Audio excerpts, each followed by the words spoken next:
Are you searching for a new construction house never been lived in before? Then stick around for the property we are talking about today. What's going on, guys? Matt in the Hat, Matt Johnson Real Estate, powered by Keller Diamond Partners. You are tuned in to the Hot List. I come to y'all Monday through Friday around 12 o'clock Central Standard Time.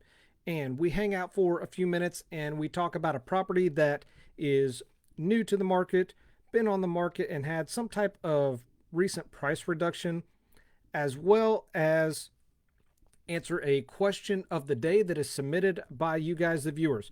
We also thank the sponsor of the week for being a sponsor and supporting the channel as well as the page. And of course, today is going to be no different. As you guys come in here, make sure you comment if you are catching this live or on the replay, just with a simple hashtag live or hashtag replay. And we're going to jump right into it. So we got a lot to cover today. Property we're talking about today is 701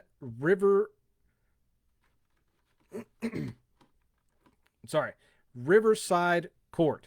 This is new construction, and it is a 3-bed, 2-bath. It is a ranch style house and does have an attached 2-car garage.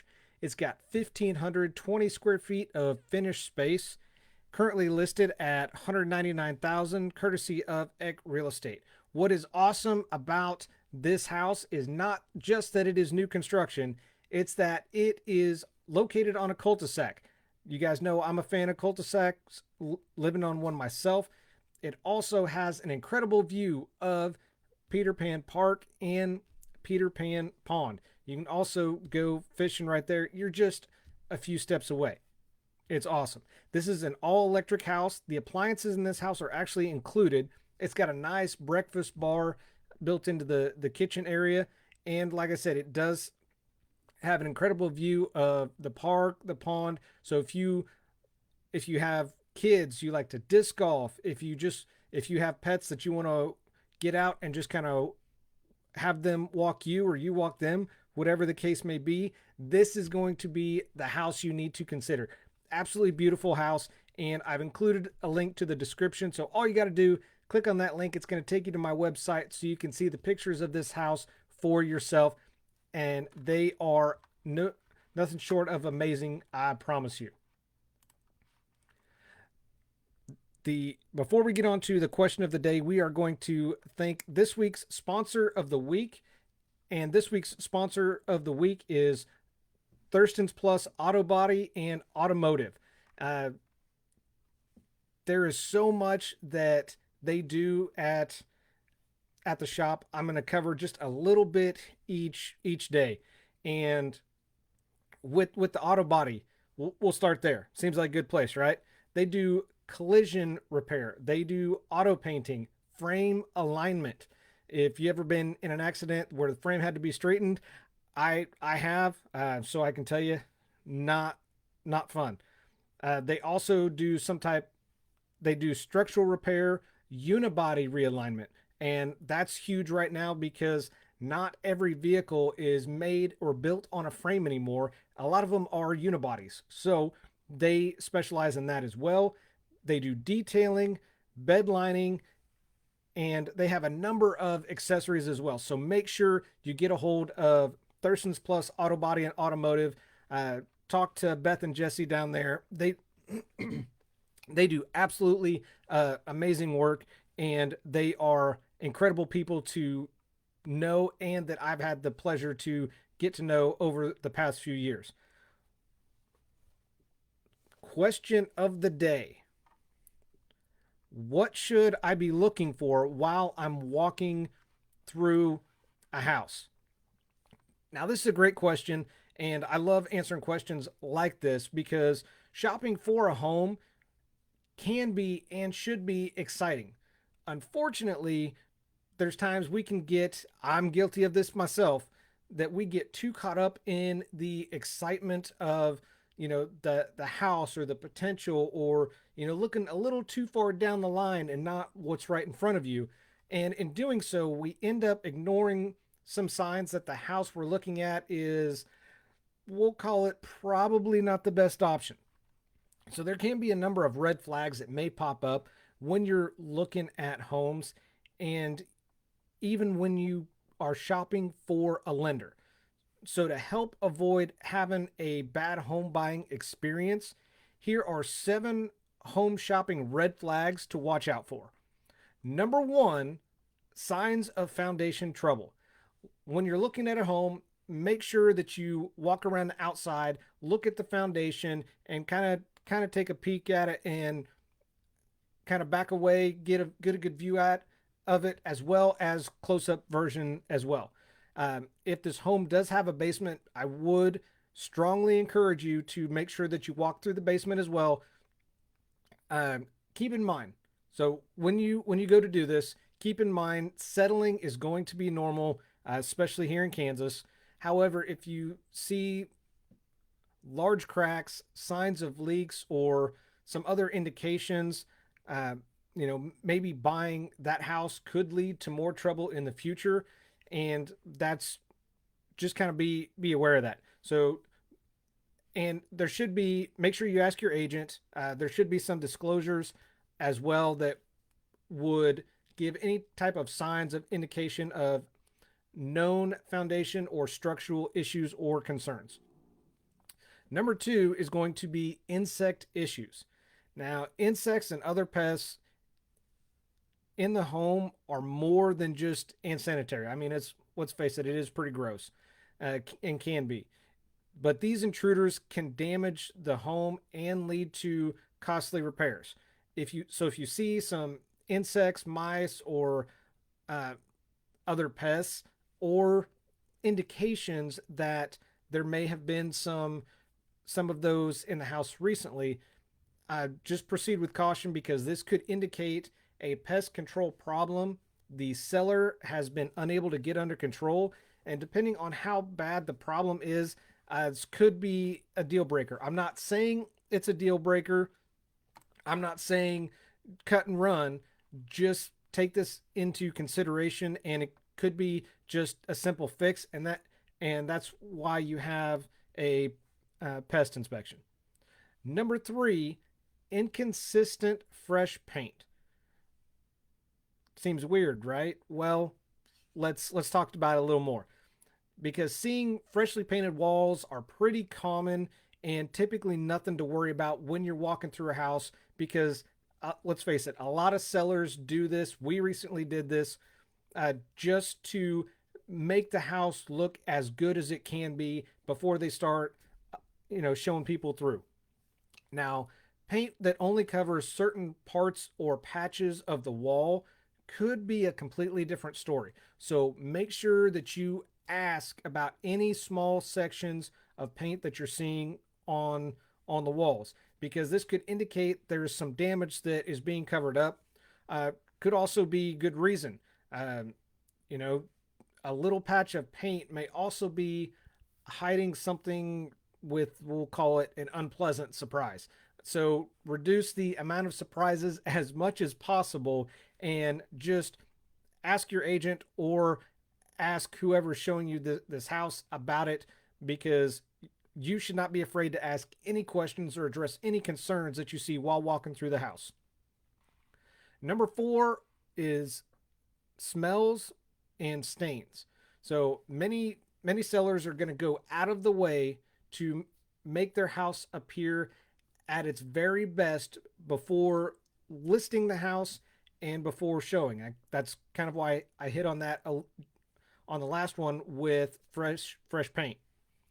Now, just keep in mind when you're walking through the house, pay attention to any odd smells, odors, or stains that you encounter throughout the house. Smells could indicate things like leaks, mildew, mold, uh, any other problem like that. A stain could indicate leaks or other issues, especially if you see the stains on the ceiling or near the top of the walls. This could indicate a leaky roof. When you're walking through the basement, look at the ceiling, look at the walls, see if there's any stains from previous water damage.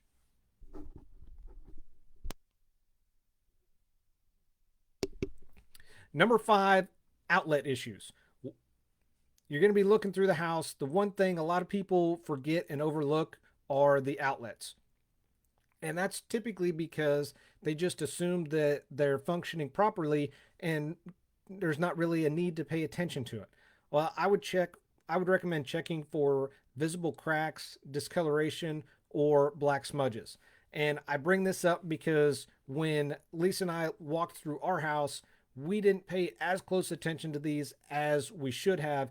And within the the first couple months here, we had to replace uh, probably 5 or 6 outlets because they were either shorted and didn't work. They had some type of uh, black smudge or discoloration on it, and uh, something was plugged in and just got too hot.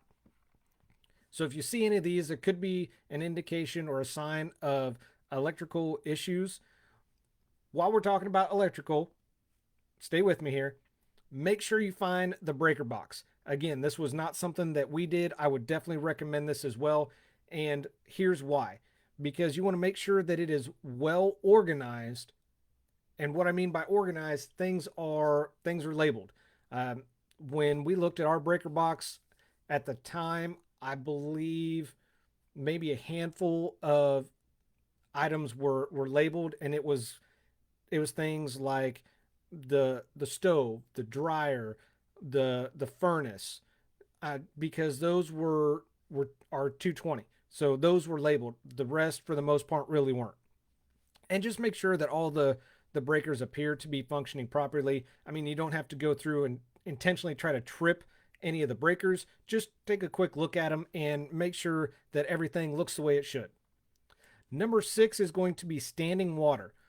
And I personally, other, I'll just full disclosure, other agents hate that I do this. I personally love to show houses in the rain or immediately after the rain. Why? Because if it's been raining, this is going to be the best time to see if there's any standing water, not only in the yard, but in the basement or around the foundation as well. Now, I do caution that if you see standing water in the yard, for example, this doesn't necessarily indicate an issue. Just keep in mind how long it's been since the last rain and how much rain you got over a certain period of time. If there still seems to be a lot of water for the little amount of rain that we got, or since the last rainfall, uh, standing water could indicate there is a drainage issue, or there could be a water line or septic issue, depending on your situation. Before I jump to number 7, we've covered a lot, so let me go back through these real quick. Number of the 7 home shopping red flags to watch out for. Number 1 was signs of foundation trouble. Just make sure you do a walk around the house and inside. If they got a basement, walk around there, check for large cracks or any signs of leaks. Number 2, insect issues. Whether it's insects, mice, or other pests, just keep an eye out and look to see if it's recent or there's signs of any recent activity. Number 3, inconsistent fresh paint. If it is a small patch over a wall and it looks like they're trying to cover something, you may be in for an unpleasant surprise, and I would recommend avoiding that. Number 4, smells and stains. And again, this is because you want to go around and smell for any types of mold, mildew, other problems, and look for stains along the ceilings, top of the walls, bottom of the walls for any type of water damage or water leakage. Number 5, outlet issues. Make sure that you check the outlets for visible cracks, discoloration, or smudges to avoid electrical issues down the road. Number 6 was standing water. Keep in mind, if there's standing water on the property, that doesn't necessarily indicate there is an issue. Just keep in the back of your mind how much water you received over what amount of period of time and how long it's been since the last rainfall. Finally, number 7, loan issues. You guys had to know this one was going to be on here, right? And it happens. Just like with houses, uh, it could be the lender. So let's say there's nothing wrong with the house that you're looking at and interested in. Is it still possible to run into red flags during the loan process? Short answer is yes, absolutely. There could be issues like higher than normal interest rates, requirements for additional insurance or flood insurance. There's could be some other added costs, uh, which could all factor into looking for a new lender, or this could mean there's issues with the house that you may have missed that the agent or this lender knows about. So shop around for a better loan or lender if you come across any of these. If you second guess any of what the lender is telling you, or you think you can get a better deal, and keep an eye out for the same issues that keep popping up no matter which lender you go to. So this may be something about the property or maybe something in your credit history as well. So keep an eye on that as well. I do want to throw after we've been talking, I do want to throw a bonus tip in here. When you are looking at properties and when you're ready to buy a house, do inspections, people. Whether it is a whole home inspection or individual inspections like the the electrical, plumbing, heating and air, foundation, whatever it is, do inspections. I always recommend getting this done. That way there's fewer surprises down the road and after you move in. And again, this does give you an idea of what you're getting into. Just disclaimer, no home inspector or contractor is going to find 100% of everything that could be wrong with a home or with a property. They are just able to see what they can see at that particular time and what's working at that particular time. If you're still seeing or running into some red flags, please don't hesitate to give me a call. Reach out to me, whether it's through the website. I posted my phone number in the description here. Just get a hold of me. I'm happy to help answer any questions I can and give you any type of direction I can as well. So that's what I got for you guys today in the hot list. Thanks for hanging out with Matt in the Hat, Matt Johnson Real Estate, powered by Keller Williams Diamond Partners. I do this because your experience matters and should be trusted with a veteran. Y'all have an awesome Monday, and I will see you tomorrow.